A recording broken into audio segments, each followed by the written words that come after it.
And good evening. We are going to go ahead and get started with our webinar this evening. This evening's webinar is about Tulane's new certificate programs at the master's level. We're very excited about this. This is something the entire School of Professional Advancement has been working on for quite a while, and we have just launched these programs. And so folks coming in now will be among the first, but very excited about this. So you'll see that we have 3 of them listed here on the landing page. We will come back to that here in just a bit. I'm going to talk a little bit about my co-hosts here this evening. My first guest is Amanda Hassan. She is the Director of Academic Advising here for us, and she's already live. So Amanda, say hello. Hi. Amanda is our Senior Academic Advisor at SoPA, and she's now the Director of Academic Advising here with us.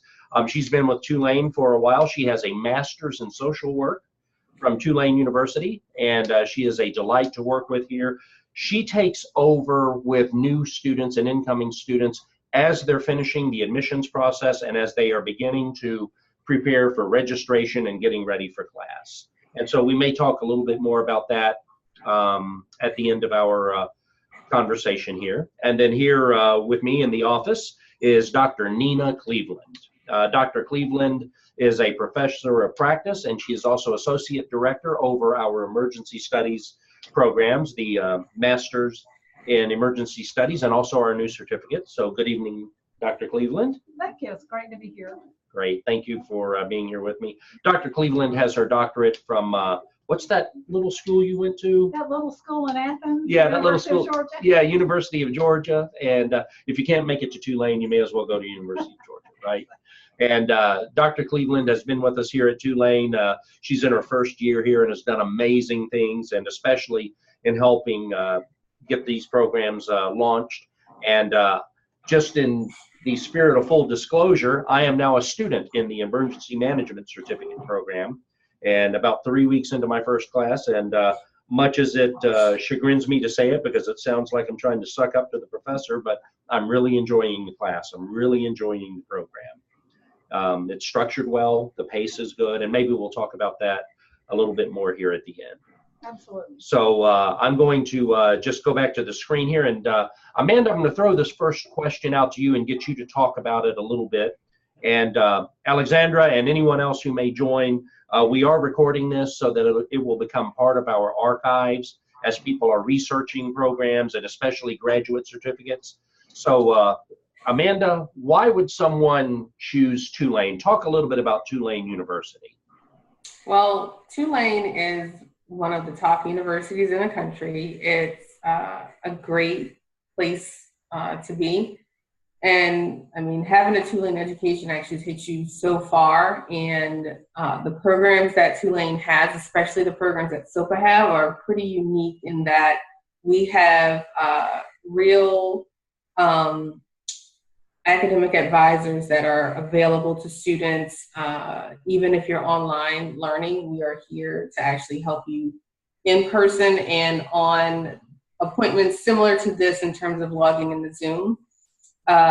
We have an amazing just staff overall that makes students welcome. And again, just having a Tulane education and having Tulane on your resume is an advantage of itself. I want to talk a little bit about that to pick up where you left off there, Amanda. I've been blessed with opportunities to go to a whole bunch of universities. In other words, I've been thrown out of a lot of places. But I will say the Tulane University name on the diploma, on the transcript, it matters a lot. This is a top research university. But then this particular part of Tulane, the School of Professional Advancement, is also unique. So Dr. Cleveland, would you sort of talk about SoPA and what makes it a little bit different than other schools out there? SoPA's whole mission is to reach out to the adult learner, those folks who are in the workforce already that want to move up or maybe change careers. And all of our curricula, all our courses are really designed to meet your needs as a working professional coming back to school. So All of our certificate and master's programs are fully online. They are mostly asynchronous, so that you can go at your own pace and work at your own pace. We have done a great deal of revising to our online programs and making them more engaging, more not only student to instructor, but student to student. We are working in experiential pieces, because if your early career in these particular careers, or changing a career, it really matters that you get connected with the right people. So that's part of what we're doing too. So we have a very strong focus on connecting you with other students, you with your instructors, and you within the career network. And piggybacking off of that, I know for myself, these classes are online, Right. and I was a little bit nervous about taking online classes because I had had some bad experiences at other schools. The pace is great. It's just enough to keep me engaged. We have to do work, periodically throughout the week, but it's just not overwhelming. But I'm connecting with the instructor and with the other students. In the class I'm in, I think there are 19 or 20 students in there, and we post things to a post board in Canvas, and then we reply to one another. And the level of the discussion, Dr. Cleveland, is just incredible. There are first responders in there who are with the military, or maybe they're emergency managers for major cities. Right. I know one in particular who is, Right. and then folks that have been to the Naval War College, and a couple of attorneys. So these are people with law degrees, and yet they're involved in Homeland Security and emergency management. And the level of the discussion and getting to know them and hearing about their day-to-day work is just fascinating to me. Yeah. And that's the other component of this, and who our student body is comprised of, is not only are you learning from an instructor, but you are in courses with folks who are practicing and bringing their expertise into the classroom. So you get various different angles when you're doing those discussions. Yes. And it makes for extremely dynamic discourse during a particular class. I have yet to be bored. And that's saying a lot. That's saying something. And that's saying something, yes, from the instructor, from the lectures that are recorded, from the textbook, the materials that we're reading, and then the discussions.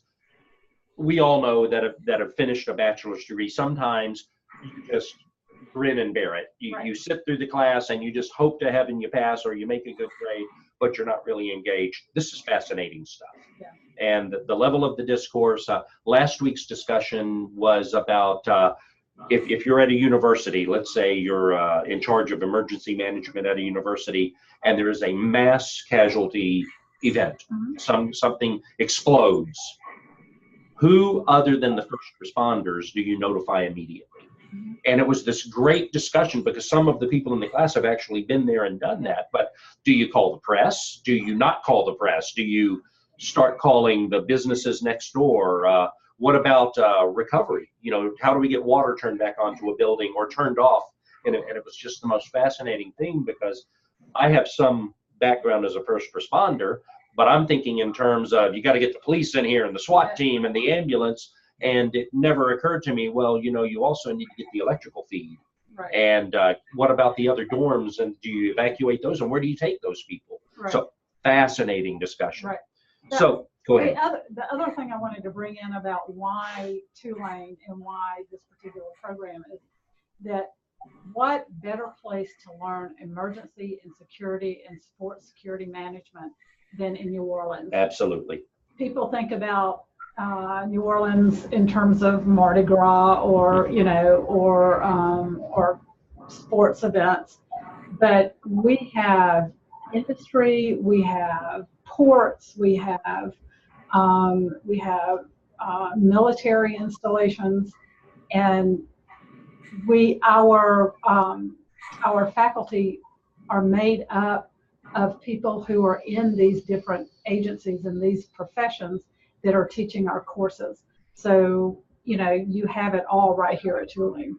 Well, I heard you in a discussion just yesterday with Dr. Wallace, Yes. who's the program director for Homeland Security, and talking with an emergency manager about what Jazz Fest, I guess, which Yeah. brings just tens of thousands of people into New Orleans, Mardi Gras, which we're in that season right now.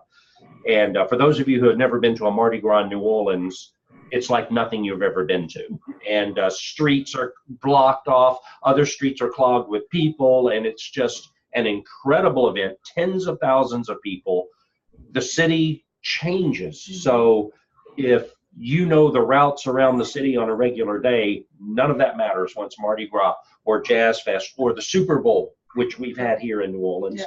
And the people in this class and the instructors have had experience with those. And what happens if something terrible occurs during this? How do you evacuate? How do you deal with it? How do you respond? And so it really is fascinating. It's not just theory, it's very hands-on. Yeah.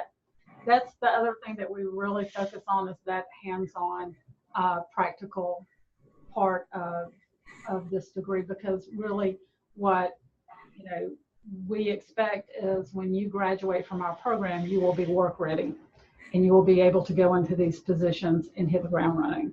So when these programs were being developed, we have a whole industry board that we went to and said, okay, what do you need folks to know to be able to work in the field that you are working in? And that's how we developed our curriculum. We also developed our curriculum around the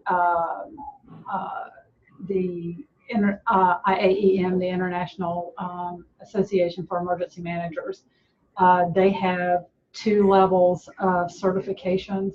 So we developed our curriculum so that students will be able to go and sit for that first level of certification if they don't already have it. And we have a partnership with IAEM. Outstanding. Yes. So it's a state of the industry, yes. And it's staying abreast and dealing not just us 4 and no more, but people across the country. Absolutely. Outstanding. Amanda, I'm going to change gears here a little bit. I'm going to bring up another screen since we've been staring at this one. But would you talk, Amanda, a little bit about the difference between a graduate certificate and a master's degree? Right. So the graduate certificate is only 12 hours in credit, which you can see here. And the graduate program in getting the master's degree, that is a 33 credit hour program. And so the certificate gives you the information that you need in order to get things rolling for you and get things started. And it also helps you to kind of get an idea of what it would be like in the graduate program, because the graduate program can be intense, it can be a lot. And so if you're able to do the certificates and make it through and you're okay with the curriculum, it kind of gives you that leeway into the master's degree. So I've got a couple of follow-up questions about that, Amanda. First of all, how long does it usually take someone to get a master's degree? It depends. Most of our graduate students take about 2 to 3 courses in a semester. If students have been out of academia for a while and you haven't really been in school for a long time, you may start off a little bit slower and take maybe 1 class just to see how things are. But it can take about 2 years, depending on how you kind of space out your classes. Okay, very good. And then a certificate, either Dr. Cleveland or Amanda, if someone like this graduate certificate in emergency management that I'm looking at, it shows 12 semester hours. If I were an earnest student, I were really on top of it, wanted to do this, how long would it take me to finish this certificate? So it would take, it could take about 2 semesters. So okay. A fall and a spring. So taking 2 classes per semester, 6 hours a semester. Right. Okay. I started out looking at that, and then I decided to slow it down a little bit just because of some other things going on with me. So I'm taking 1 class right now. And as I mentioned earlier, very much enjoying it. Now, this class, so if somebody came to Tulane, they were admitted into graduate certificate in emergency management. They take these 12 hours. Do those hours apply toward a master's degree? Yes. I didn't know if Amanda wanted to take that. Right. So these certificates are designed to be stackable. Stackable. Yeah. Okay, so that's a word yeah. we need to be familiar with. Yeah. Okay, so they're stackable. Yeah. Okay. So what that means is you take the graduate certificate in emergency management, complete those hours, Okay. and then you take the advanced certificate in emergency management. Okay, so it's 12 hours also. I've got Exactly. it pulled up. Okay. So if you have those two, you're only 3 or 4 hour courses away right. from getting your master's degree. Okay. So those all apply. And so you could take the first certificate, let's say if, as Amanda was saying, in 2 semesters, right. so spring and summer, because we do offer classes in the summer, or right. fall, spring, and then take the summer off if you wanted to come back and do the next certificate the same way, then you've got 24 credit hours toward a 33-hour program. So you're just a few classes away, and you got not just 2 certificates, but then also a master's degree. Exactly. Right. And the certificates are really designed for folks, again, who are out already working in a particular career or field, and they're thinking, oh, hey, you know, for example, if you have somebody who's working as a in emergency management in some area, but says, you know, I'd really like to do emergency management in a hospital. They can do, they can, do, sorry, let me back up. That's okay, yeah. Excuse me. If they're, working in one career and they're saying, yeah, hey. So like a transition. Exactly. Yeah. If they want to do a transition, or if they are working at a certain level and I'm not quite ready to do a master's. Right. The certificate can still bump you up. Okay. It can help you advance in your career. And then, like Amanda was talking about, if you get into it and say, oh, this is really for me, I really like this. Then you can go on. Exactly. Well, and 2 things, just segueing off of what you just said. I know that the commitment to go to school for 2 years, 2.5 years, to do a master's degree, I've done that. You've done that. Amanda has done that. That's a big chunk. Yeah. That's a huge commitment, isn't it, Amanda? It is. And, and especially if it's a step-by-step in a master's program, if you take off a semester, you fall behind. Right. It's not set up to allow you to adjust as life circumstance happens. And I believe, Dr. Cleveland, you're the one who said these programs are designed for working adults. Right. And one thing about working adults, at least me and most of the people I know, life happens. Yes. Job changes, new babies, sick parents, car wrecks. There are so many things that occur that there needs to be some flexibility for me. So it's a lot easier for me to commit to 12 hours, right. a couple of semesters, as opposed to the next 2 or 3 years pursuing that. So, and I believe that's happening a lot in higher education. Yes. And that's why SoPA wanted to bring these on, because in my talking with other schools and whatnot, it's easier, as you said, a credential from a Tulane University, a research institution, can bump me up at work or maybe open a door for a new job somewhere else. And then I can consider whether or not to stack another certificate and then finish the master's degree. Absolutely. So I see that as a state of the nation. Things are changing. 15 years ago, nobody knew what online education is. Now it's standard. It's preferred in a lot of cases, like in our program, because it is asynchronous. Yeah. I can't get across town for a 6 o'clock class every time it's there, but I can get on the computer when I need to. Exactly. So very good. So we've talked about the graduate certificate in emergency management and then the advanced. I'm going to ask you a couple of quick questions about this, and then we'll switch over to another program, if that's okay. Sure. So this particular program has intro to emergency management, health and medical issues, homeland security and approaches to counterterrorism, and business continuity. What is it about those 4 classes that someone like me or a first responder or somebody wanting to get into that, why those 4 classes? These are the underpinnings of emergency management. So what you're going to learn in intro is that 3,000 foot level. What is emergency management? What do emergency managers do? Where do they work? How do you assess risk? You're going to learn this 3,000 foot level and touch it. So the next classes drill down just a little bit deeper. So in health and medical, you're going to learn about emergency management in terms of hospitals, EMS, public health, nursing homes now. In Homeland Security and approaches to counterterrorism, you're going to learn about that side of it and how it affects emergency management and response planning. Okay. And then business continuity, you're going to start looking a little bit in the private sector as well. So you're going to learn about government continuity and continuity of government, and also continuity in businesses during disasters.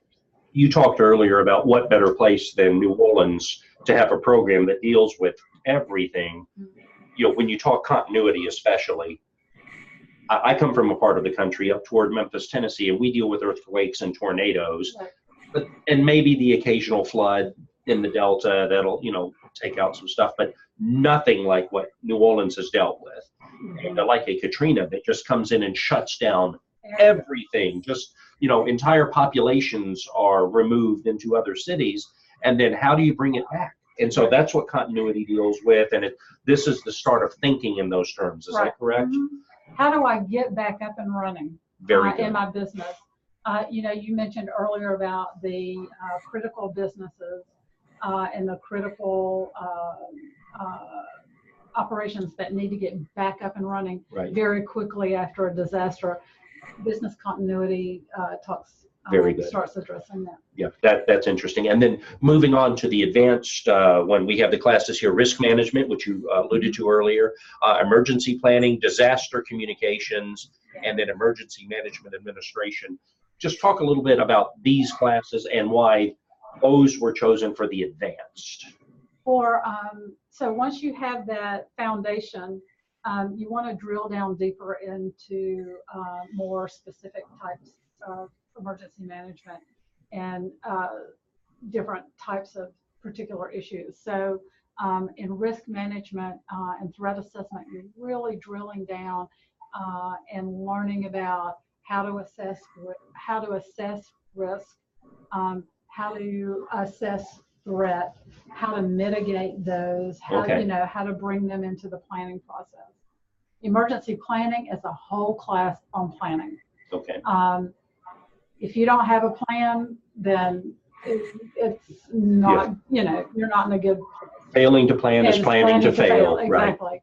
Right. So we have a whole course on that. My background is in planning, and so I can talk all day on that. Disaster communications. What's the first thing that always goes down during a disaster? Absolutely. Both internal and external communication. So we have a whole class on that. And then the last one, emergency management administration. Okay, this is the non-sexy stuff. But this is the stuff you learn about that will keep you out of jail. Okay. You learn about grants, how to get the funding, how do you pay for all of this stuff and all of the resources that you're using during a disaster. It doesn't come free. You have to pay for it. Right. It's expensive. Even those federal assets, they're not free. So, how do you procure grant funding? How do you manage that funding in those grants so you stay within the law? Right. And accounting for the money. Accounting for the money. FEMA or someone just gave you $1 million to do X. Yeah. Well, 3 months later, the money's been spent. Yeah. Have you accounted for it properly? And was it spent where you said it was going? Exactly. We also are going to be addressing HR issues around that, and how to deal with personnel issues. Sure.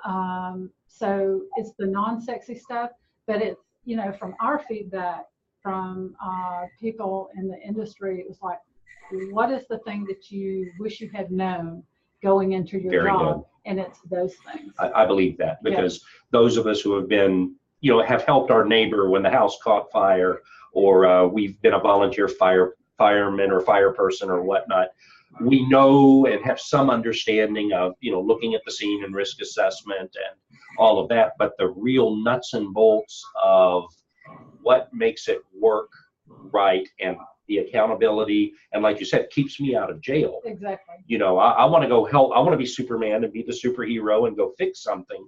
But there are channels that you have to go through. Otherwise, 6 months later, you make the nightly news for all the wrong reasons. Exactly.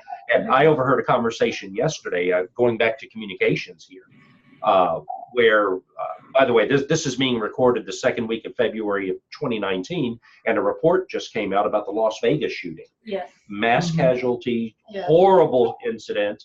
And one of the things they learned in the communications is the hospitals were not officially notified of the scope of the disaster until people were being wheeled into the emergency rooms. Not only being wheeled in, but walking in, being, Yes. because on that's their right. own, and that's right. driven in on their own. And so, yeah, it was huge. And so, yeah, the hospitals hadn't called in extra personnel. They didn't know. And now you've got an emergency room full of injured people that have to be triaged and treated. And like you said, some of them were driven by their family member who was at the concert with them. So just things like that. And again, if I'm on the scene and I have somebody in front of me that I'm rendering first aid to, I'm thinking, stop the bleeding, get them in the ambulance. Who thought about alerting all the local hospitals that this is huge, you better call in the extras and put some beds in the hallway. Right. So just interesting things like that. Absolutely. And so, Amanda, did you want to comment on any of that before we go over to the next program?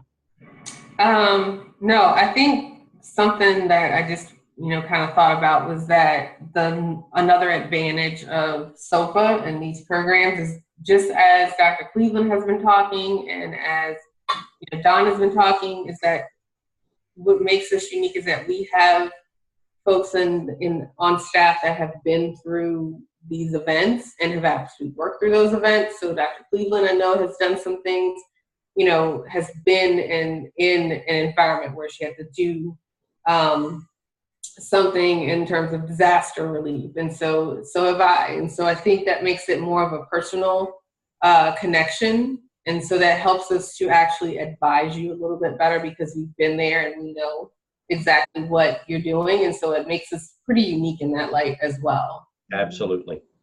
So again, I'm looking at the home screen here that's dealing with our graduate certificates, I call them master's certificates. So you've covered the emergency management here.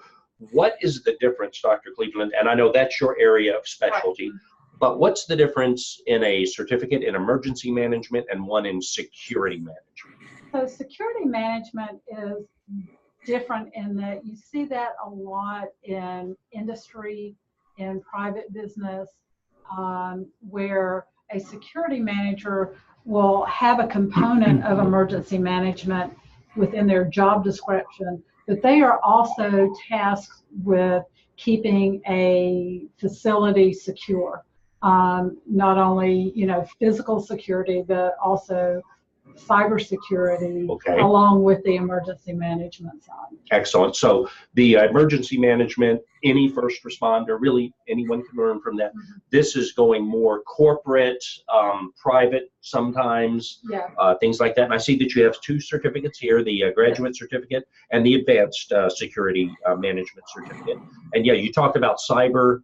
It seems like every single day, my stuff gets out on the dark web. I know. I keep getting alerts. That's right. I wish one of those people would go ahead and just pay off all my credit cards for me. If you're listening to me, dark web, you can use all of my data, just pay off the bills. It's fine. Exactly. But yeah, that is huge. I know that, for most people in business, you're a business owner, you're a business CEO and executive, and you're always balancing profit and loss and strategy and HR issues, personnel. But then now they have to stay up late at night thinking, are we going to have a data breach? Are my customers' social security numbers and credit card numbers going to get taken over? Or is someone going to break in with ransomware and take over and they shut me down until I pay them tens of thousands of dollars? Yeah. And so the fact that these programs actually have an element of that, and you don't have to be an IT manager to take that class. Right. Is that correct? That's correct. Okay. This is a special, again, these certificates are also stackable, just like the emergency management. So you take the grad certificate in security management, you take those 12 hours, if you say, oh man, this is exactly what I want to be doing, Right. you take that second certificate, Right. and that puts you right in line for the master's. Okay. In that. So, you know, one of the areas that this is especially speaks to especially is in hospitals, in hospital systems. So, you know, they are not only, you know, facility security, emergency management, right. and all that, but, you know, IT and cyber security is especially important for right. them because of HIPAA. That's right. The patient patients. information. Yes. Mhm. Yeah. I hadn't even thought of that. Yeah. So you also have a background as a Yes. as a nurse. Yes. And okay. Yeah. Good to be able to address that. And Amanda, either you or Dr. Cleveland, could you take the certificate, let's say the graduate certificate here in security management, then could you stack on top of that an emergency management certificate, or do you need to stay within the discipline? You really, go ahead, Amanda. Do you want to take that one, or do you want me to? Yeah, so I mean, you have the ability to do both if you wanted to. It's easier when you are doing the same program because it makes it stackable to apply to the program. And so that's the reason why it would be better for you to use just one area. And the nice thing about both of the certificates and both of the master's programs are that a lot of the courses overlap. Yeah. And Gotcha.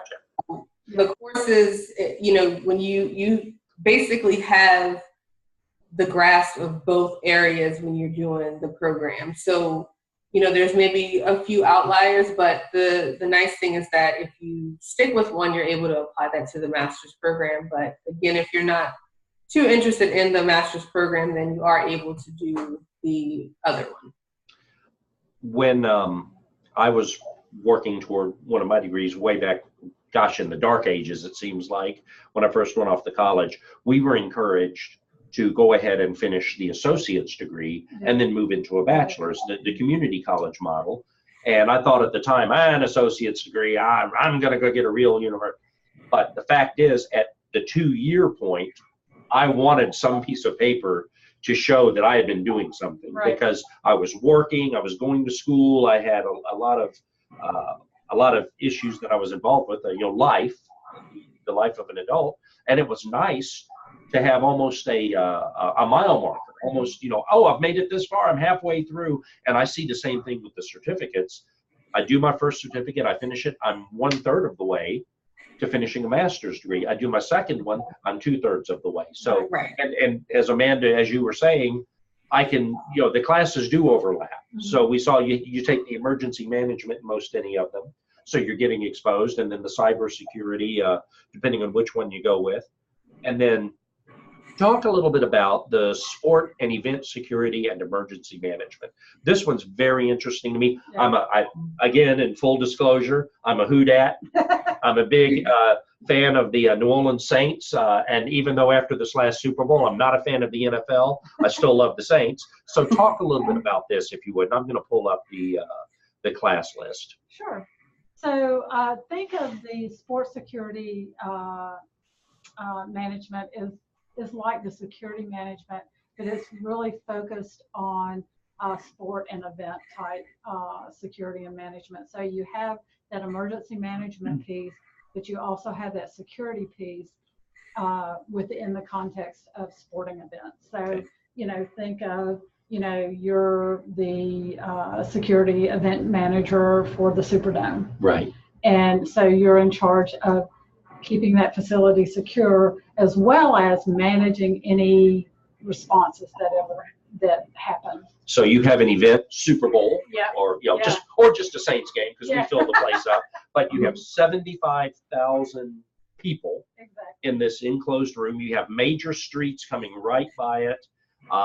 So you know, all kinds of arteries of traffic and foot traffic or whatever, and you've got to keep that safe, secure, and still keep it fun, because for me as a fan, I'll put up with a lot. I'll go through a metal detector and a clear bag. That's right, with your clear purse. That's right. For those of you who don't live in a football city, for the NFL, you have to have a see-through purse so that they can make sure you're not carrying a weapon of some type in there, and it makes sense. Yeah.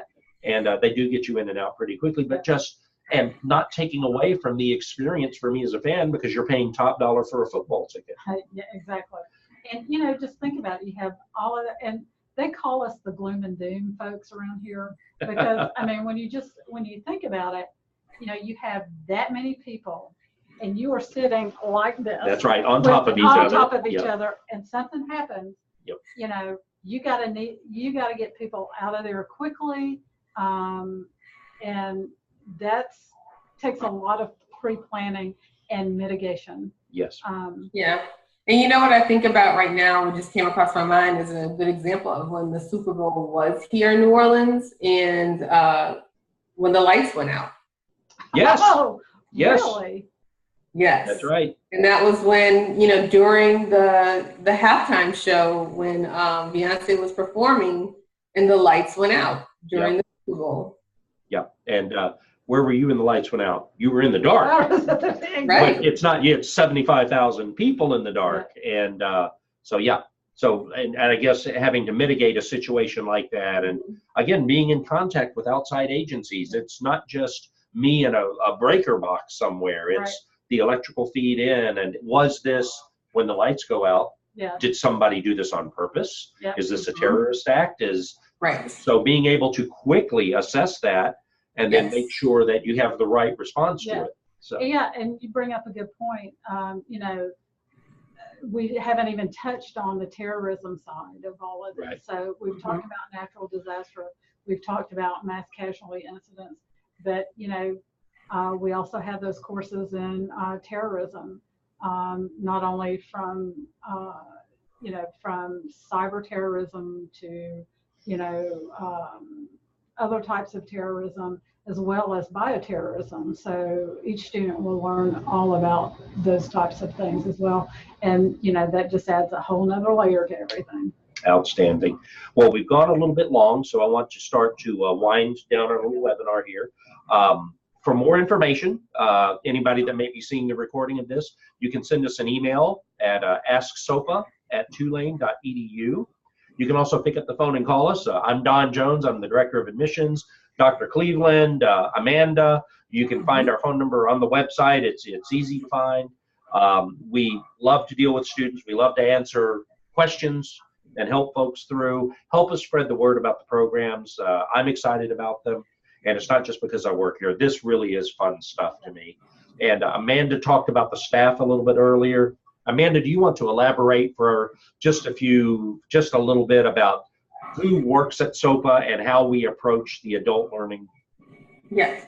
So we have a full academic advising unit where we have advisors who will work with students on, you know, curriculum, academic planning, and we also have an assistant dean who is a part of student support and success. And so we want to make sure that our students are well connected and that they understand what resources are available to them on campus, as well as off campus, as an adult learner and as an online learner. There are many resources that are available to you that are the same as if you were here on campus. And so we want to make sure that students know that the environment that we have is something that can help make them successful.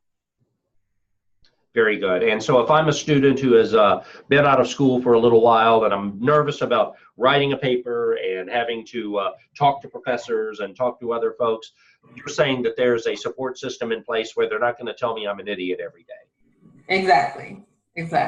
The type of advising that we do academically is we actually walk students through. If you have questions about how to register for a course and you can't decipher what that email says in writing, pick up the phone, or we can do a Zoom appointment and share the screen and actually walk you through registering for classes. And even if you have questions about, you know, we don't have financial aid staff available, but we can get you connected to the financial aid staff. And we have all of those connections put in place so that you can have a smooth transition. And I would say that the majority of our students do use either some type of federal financial aid, usually loans for a master's level, Right. or they have employer tuition reimbursement, VA benefits. So Right. we work with folks and we'll put them in touch with the right people so they can talk about how to pay for their education. Exactly. Because it is an investment. It's not just time, it's also money. And so if they have questions about that, you can feel free to contact any of us. And I am going to share one more screen here that just we'll scroll over and look at our contact information. By the way, anyone that happens to look at the recording of this, because you've sat through our webinar, we save this for the end. Should you choose to apply to SoPA, we will waive your application fee. You just need to contact the admissions department and let us know. But here at the bottom, you see our contact information. I'm here at the Elmwood campus. Here's our phone number. You see our Uptown campus, which is big Tulane. When folks think Tulane, that's the main campus, and SoPA has offices there as well. And so anything we can do to answer questions, to see if this is the right decision for you, please contact us and let us know. Dr. Cleveland, thank you for spending your evening with us. Thank you. Amanda, thank you so much for spending some time with us. And those of you watching, we appreciate you. Look forward to hearing from you. And thanks so much. Have a great day. Good night. Good night. Thanks, everyone.